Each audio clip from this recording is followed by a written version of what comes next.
Hello everyone. अभी तक हम सभी चीज़ों का स्ट्रक्चर देख चुके थे, जैसे कि monocot root, dicot root, monocot stem, dicot stem, monocot leaf और डाइकोट लीफ का। ठीक है, आज हम क्या पढ़ने वाले हैं? आज हम पढ़ने वाले हैं about the secondary growth in dicot stem. अब तुम कहोगे मोनोकोट स्टेम की कब पढ़ेंगे, बट मोनोकोट स्टेम में तो सेकेंडरी ग्रोथ होती ही नहीं। ये बेकार का सवाल वो बुद्धू बच्चे करेंगे जिन्होंने लेक्चर्स पहले नहीं लिए हैं या एनाटॉमी पढ़ के नहीं आए हैं कि मोनोकोट रूट में तो मोनोकोट स्टेम में मोनोकोट रूट में तो सेकेंडरी ग्रोथ होती ही नहीं है। यस, ठीक है। तो डाइकोट स्टेम में सेकेंडरी ग्रोथ कैसे होती है वो हम पढ़ने वाले हैं आज। ठीक है, इसमें दो तरीके से होती है। एक तो स्टेलार, स्पेलिंग थोड़ी गलत है तो एक मिनट, स्टेलार, और एक होती है एक्स्ट्रा स्टेलार।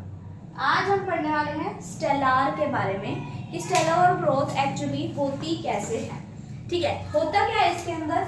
ये हमारी डाइकोट स्टेम है, एक रफ डायग्राम देखो। ये हमारे हैं वैस्कुलर बंडल्स। मैं सब कुछ नहीं बना रही हूँ, एपिडर्मिस, हाइपोडर्मिस, एंडोडर्मिस, पेरिसाइकिल, ये सब नहीं बनाया है। ये तुम अभी थोड़ा सा रफ डायग्राम है, तुम्हें सिर्फ समझाने के लिए है। तो स्टार्टिंग कैसे होती है? पहले तो वैस्कुलर कैम्बियम की फॉर्मेशन होती है। कैसे होती है? देखो, ये बीच में कैम्बियम्स आते हैं सबसे पहले, इन्हें क्या बोलते हैं? Intravascular cambium. ठीक है, फिर इंट्राफेसिकुलर कैम्बियम। ओके, क्योंकि ये जाइलम और फ्लोएम के बीच में है। उसके बाद तुम्हें पता है ना, ये अंदर वाला जाइलम होता है, बाहर वाला फ्लोएम होता है, सब में यही होता है। ठीक है, उसके बाद अब सेकेंडरी ग्रोथ में क्या होगी? रिंग की फॉर्मेशन होगी। धीरे धीरे यहाँ भी कैम्बियम्स आना स्टार्ट हो जाएगा। इसे क्या बोलेंगे? Interfascicular cambium. यानी ये दो वेस्कुलर बंडल के बीच में है, वो सेम वेस्कुलर बंडल के अंदर था इसलिए इंट्रा, ये दो के बीच में है इसलिए क्या? इंटर। ठीक है, ये आ गया। फिर ये पूरा मतलब है एक साथ जुड़ जाएगा। ये क्या बन गई? कैम्बियम रिंग बन गई है अब हमारी नेक्स्ट स्टेप में। फिर क्या होगा? अब सेकेंडरी ग्रोथ स्टार्ट होगी। सेकेंडरी ग्रोथ में किस टाइप का ये बन गया है? लेटरल है। ये लेटरल है ये कैम्बियम, यानी कि गर्थ को इंक्रीज करेगा, मोटाई को इंक्रीज करेगा। सेकेंड, ये प्राइमरी एंड सेकेंडरी दोनों टाइप का है। प्राइमरी कौन सा है? इंट्रा वाला, ये जो बना है ये प्राइमरी है, और ये जो दो वैस्कुलर बंडल के बीच बना है वो क्या है? सेकेंडरी है। ठीक है, और ये क्या है? वैस्कुलर कैम्बियम है। वैस्कुलर कैम्बियम है मतलब कि वैस्कुलर बंडल्स की सेकेंडरी ग्रोथ में हेल्प कर रहा है। अब होगा क्या? होगा ये कि अब दोनों तरफ से सेल्स डिवाइड होने शुरू करेंगे। मान लो ये हमारा कैम्बियम है, ये हमारा कैम्बियम है, बाहर की तरफ भी सेल्स डिवाइड होंगे, अंदर की तरफ भी सेल्स डिवाइड होंगे। ठीक है, और इसकी एक्टिविटी क्या होगी? जाइलम की तरफ ज्यादा होगी, यानी अंदर की तरफ सेल्स ज्यादा डिवाइड करेंगे, बाहर की तरफ थोड़ा धीरे धीरे डिवाइड करेंगे। ठीक है, तो अब क्या होगा? यहाँ पे क्या है? प्राइमरी जाइलम है, फिर सेकेंडरी जाइलम है। तो ये जो प्राइमरी जाइलम है ये सारा कहाँ चला जाएगा? उस सेल्स की ग्रोथ की वजह से वो सारा पित्त के अंदर धस जाएगा। समझ गए? क्या हो जाएगा? पित्त के अंदर धस जाएगा वो सारा का सारा। और अब यहाँ पे एक्टिविटी ज्यादा हो रही है, जाइलम का सेल बढ़ता जा रहा है, बढ़ता जा रहा है। इस वजह से क्या होगा? ये बाहर जाते जाते जाते जाते जो सारा का सारा प्राइमरी फ्लोएम है वो क्रश हो जाएगा, खत्म हो जाएगा, और जो पहले पहले सेकेंडरी फ्लोएम भी बना होगा वो भी क्रश हो जाएगा। समझ गए? क्या होगा कि यहाँ पे जो प्राइमरी फ्लोएम है वो तो पूरा का पूरा क्रश हो जाएगा, और सेकेंडरी फ्लोएम जो पहले पहले बना होगा वो भी क्रश हो जाएगा। ऐसी होती है secondary growth. Is it easy? काफी इजी था। ठीक है, इसमें हमने कुछ टेक्निकल टर्म्स होती हैं वो भी यूज नहीं की है, वो भी मैं तुम्हें नेक्स्ट क्लास में समझा दूंगी। अभी तुम्हारा एकदम से होच पोच ना हो जाए इसलिए मैंने तुम्हें बेसिक मैकेनिज्म, बेसिक आइडिया दिया है। ठीक है, कि कैसे क्या हुआ है।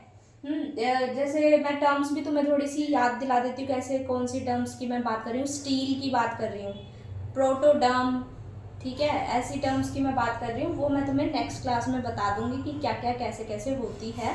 ठीक है, अभी तुम इस पे ध्यान दो कि सेकेंडरी ग्रोथ एक्चुअली में हुई कैसे है। ठीक है, यस। अब आगे क्या होता है कि ये जो सेल्स बढ़ते जा रहे हैं, अब ये जो रिंग्स होती है ना, ये ऐसा नहीं होता एक ही रिंग बन के रह गई, अलग अलग सीजन में अलग अलग रिंग बनती है। एक सर्दियों में बनी, फिर गर्मियों में, यानी ऑटम में स्प्रिंग वुड होती है, एक ऑटम वुड होती है। तुम्हें पता है, सुना होगा तुमने, एक रिंग स्प्रिंग में बनी, फिर ऑटम में बनी, स्प्रिंग ऑटम। ऐसे जो है ट्री की एज डिसाइड की जाती है उन रिंग्स को काउंट करके। एक स्प्रिंग वुड और एक ऑटम वुड है यानी कि 1 ईयर का ट्री है, दो है यानी 2 ईयर्स का ट्री है, ठीक है, ऐसे होता है। तो इस स्टडी को क्या बोलते हैं, जो ट्री की एज काउंट की जाती है रिंग्स की हेल्प से, उसे बोलते हैं डेंड्रोक्रोनोलॉजी। यहाँ लिख भी देती हूँ मैं, ये नीट का PYQ है, डेंड्रोक्रोनोलॉजी, ठीक है। काफी सारे PYQ आए हुए हैं सेकेंडरी ग्रोथ से, भले ही वो सिलेबस से कट गया था, बट काफी PYQ आए हैं और क्वेश्चंस भी अचानक से आ गए थे। तुम जानते हो, आउट ऑफ सिलेबस आया था एक बार नीट थोड़ा सा, ठीक है। उसके बाद अब हम तुम्हें क्या बताएंगे, स्प्रिंग वुड और ऑटम वुड में क्या डिफरेंस है। स्प्रिंग वुड क्या होती है, लाइट इन कलर होती है, वाटर ज़्यादा रिक्वायर होता है उसे, और जो है ऑटम वुड जो होती है वो डार्क कलर की हार्ड वुड होती है थोड़ी सी, ठीक है। यही थोड़े बहुत डिफरेंसेस हैं इसके। तुम इसकी डिफरेंस टेबल भी बना सकते हो बुक में से देख के। बाकी और ऐसे बनती है ये, जो मैंने बताई दिया सीज़न के हिसाब से। स्प्रिंग आया, एक स्प्रिंग की रिंग बन गई, फिर नेक्स्ट सीज़न आया ऑटम का, तो ऑटम में एक रिंग और बन गई, फिर आया स्प्रिंग सीज़न तो एक रिंग और बन गई, फिर आया ऑटम सीज़न, एक रिंग और बन गई। अब मैं तुम्हें कहूँ, यहाँ पे 2 ऑटम वाली रिंग है और 2 स्प्रिंग वाली रिंग है, तो तुम क्या बताओगे कि ट्री की एज कितनी है। ट्री है 2 साल का, ठीक है। Simple, is it very simple? Yes, I think so, it is very simple. Next class में हम पढ़ेंगे एक्स्ट्रा स्टेलर ग्रोथ के बारे में और टेक्निकल टर्म्स के बारे में। रेडी रहना, लास्ट लेक्चर होगा एनाटॉमी का। आई नो बहुत ज़्यादा लंबा खिंच गया है क्योंकि बीच बीच में मुझे टाइम नहीं मिल रहा था लेक्चर्स बनाने का, बट इट्स ओके। अब कोशिश करेंगे कि रेगुलर रहे। Thank you so much, bye guys.